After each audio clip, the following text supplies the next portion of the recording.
Jo sóc la Ilse Schroeder, per qui ho sàpiga pronunciar, però per ells em basta. I visc aquí al barri des del 2004. No sóc de les velles veïnes que en sàpiguen per veïnes, però per velles sí. O sigui, d'aquí del barri en puc parlar des de fa 15 anys o 16 anys enrere. D'abans, no com a veïna, però sí perquè estava lligat a un pràcticament un rite cada any. I és que cada any per començar a l'escola la mare ens agafava a la meva germana petita i a mi per comprar-nos tota la roba a Pierre-Garau. Meine Kinderkleiden in Pierre-Garau, deia ma mare en alemany, o sigui que les seves filles se vestien exclusivament a Pierre-Garau.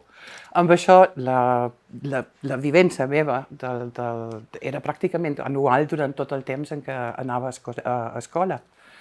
I després, el que em va sorprendre molt gratament en venir aquí a viure és que encara el 2004 el mercat no havia canviat. Estava tal com els 40 anys abans en què jo solia venir.